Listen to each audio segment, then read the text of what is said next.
Salut à tous, nouvelle vidéo aujourd'hui sur la biopiraterie moderne et en fait le père de la biopiraterie moderne. On va l'analyser, savoir quels sont les personnels en place et le plus grand scandale de biopiraterie de l'histoire. Et surtout le point le plus important et la question finale qui se pose dans la question principale, combien de Henry Wickman opère aujourd'hui en Amazonie, non plus en tant que simple aventurier, mais déguisé dans des activités de diverses organisations non gouvernementales et financées par différents empires, mais avec les mêmes objectifs que leurs illustres ancêtres. Voilà pour l'introduction. Abonnez-vous à cette chaîne si vous n'êtes pas encore abonné.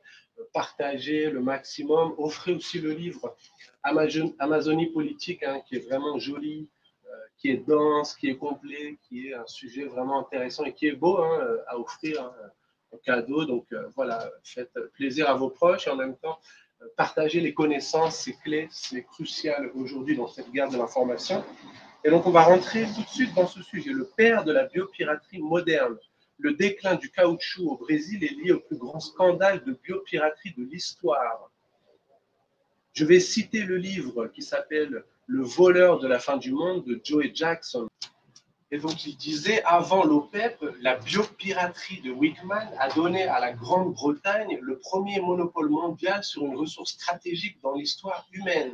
Des années plus tard, lorsque ces plans étaient en ruine, toutes les vies perdues et les amours brisés, il restait assis dans un fauteuil de son club à Londres avec tous les vieux impérialistes, exagérant le récit de sa seule victoire et la considérant justifiée. À ce moment-là, la légende d'Henry Wickman devient iconique et sa fraude au service de la reine et du pays faisait partie de l'histoire de l'Empire. Voilà un petit passage du livre Le voleur de la fin du monde de Joe Jackson. Au début du XXe siècle, Manaus était l'une des villes les plus riches du monde. Elle avait inauguré en 1896 le théâtre Amazonas, une merveille de l'architecture mondiale construite avec du marbre italien de Carrare, de la céramique émaillée importée d'Alsace, des lustres de Murano et une structure métallique anglaise considérée comme la troisième plus grande attraction touristique et l'une des 7 merveilles du Brésil. On raconte que les manias du caoutchouc allumaient leurs cigares avec des billets de 100 $, que leurs femmes envoyaient leurs vêtements pour être lavés et repassés en Europe. C'était un luxe permis par l'argent du caoutchouc utilisé dans le monde, dont 95% provenait de l'Amazonie brésilienne. Cependant, ce cycle n'a duré que quelques décennies et dès 1920, le Brésil ne produisait plus que 3% du latex mondial, plongeant la production de caoutchouc dans une crise qui a connu une récupération éphémère pendant la Seconde Guerre mondiale, mais qui perdure encore aujourd'hui.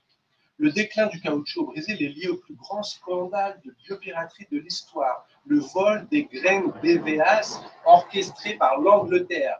Cet épisode pour les intérêts de l'industrie britannique a réuni le gouvernement, ses institutions, des scientifiques anglais et la participation spéciale d'un aventurier du nom d'Henry Wickman.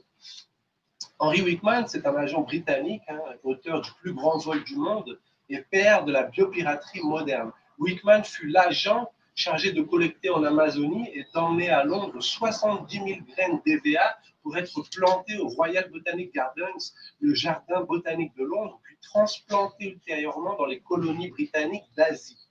Bien que cette histoire soit connue depuis longtemps, elle est magistralement racontée dans le livre Le voleur de la fin du monde, qui décrit comment l'Anglais a volé 70 000 graines d'EVA et mis fin au monopole du Brésil sur le caoutchouc par le journaliste et écrivain nord-américain Joe Jackson. Le livre de Jackson a été reçu par différentes institutions, différentes revues comme Time, comme le Washington Post, le Los Angeles Times, comme l'une des plus grandes fables de l'ère moderne.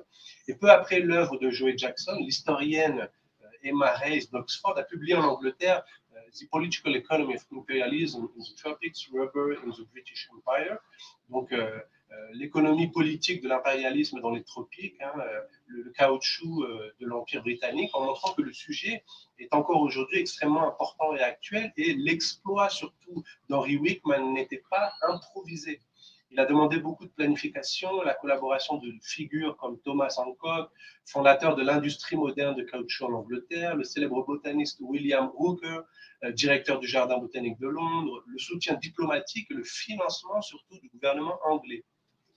En 1871, Wickman arriva à Santarém et prépara méticuleusement le vol réalisé en 1876 lorsque les 70 000 graines furent embarquées à destination de Londres. Conditionnées dans des paniers appropriés commandés par Wickman aux habiles indigènes locaux, on soupçonne qu'il ait soudoyé la douane de Santarém pour faire passer sa précieuse cargaison. Et donc, c'était le père de la biopiraterie moderne, Sir Henry Wickman, le chevalier de l'Empire britannique, et sa mort a mérité un obituarium dans le Times de Londres.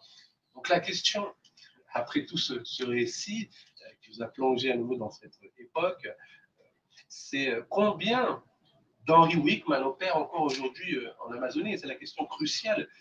Combien d'Henry Wickman opère encore aujourd'hui en Amazonie, non plus en tant que simple aventurier, mais déguisé dans des activités de diverses ONG et financées par différents empires, mais avec les mêmes objectifs que leur illustre ancêtre. Donc voilà un petit peu la réflexion. J'espère que vous avez aimé ce bref épisode. J'en partagerai d'autres.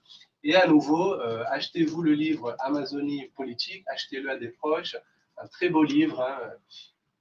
Suivez aussi mon canal, donc inscrivez-vous à ma chaîne YouTube, un petit canal en portugais, et partagez le plus possible. Voilà, à la prochaine. Merci, ciao, ciao.